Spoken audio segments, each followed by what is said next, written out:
साधारण भीड़ नहीं है। ये हिंदू धर्म के प्रति आस्था का उमड़ता हुआ सागर है। यहाँ हर चेहरा भक्ति में डूबा है। बच्चे, युवा, बुजुर्ग सब सनातन की चेतना में खोए हुए।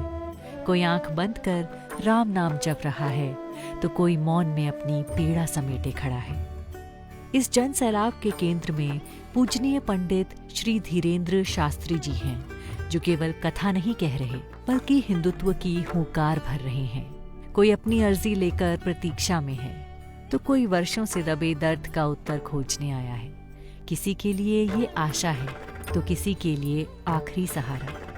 हमारा बच्चा बचपन से ही मानसिक संतुलन खराब है, बोल नहीं पाता है, सुन नहीं पाता है, इसलिए हमने अर्जी लगाई थी। यहाँ पे हमारी अर्जी स्वीकार हो गई। आखिरकार बाबा ने हमको बुला ही लिया यहाँ पे।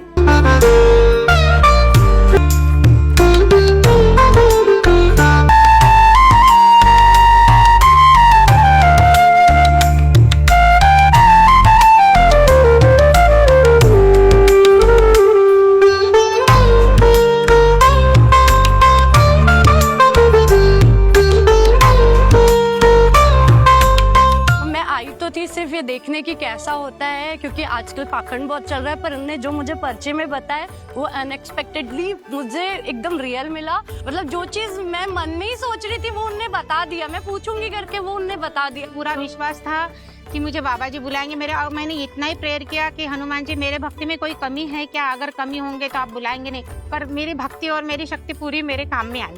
यहाँ लोग सिर्फ सुनने नहीं आए हैं, यहाँ लोग भरोसा करने आए हैं। अपनी आस्था, अपने विश्वास और अपने टूटे हुए मन को सनातन के चरणों में सौंपने आए हैं। यहाँ प्रतिदिन हजारों पीड़ित अपनी अर्जी लेकर आते हैं।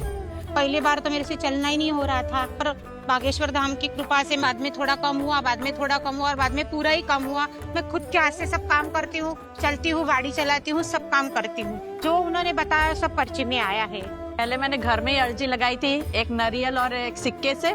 फिर कल मैंने हनुमान मंदिर में अर्जी लगाई। वो पूरे मन की बात जान गए, जो मुझे चाहिए था मेरी बेटी के लिए वो बताया, उन्होंने सही बताया। और पंडित श्री धीरेंद्र शास्त्री जी में विराजमान हनुमान कृपा के कारण उन्हें अपनी समस्याओं का समाधान प्राप्त होता है। हम लोग गए बाबा के पास, वाकई में उनके अंदर हनुमान जी है। उनको समस्या नहीं बताए है, उनको पता ही चल गया हमारा बच्चा ठीक हो जाएगा करके आशीर्वाद दिए है। दादी को बहुत भरोसा था, मुझे ऐसा था हम न्यू जनरेशन है तो एज अ चैलेंज लिया था, इतना सच होता है क्या, बट सच में बहुत ज्यादा ही रियल निकला है। मैं एजुकेटेड हूँ, उसके बाद भी मैं ये सब चीज मान रही हूँ। कहीं ना कहीं इन पे सिद्धि है, इन पे कृपा है, ये बात रियल है।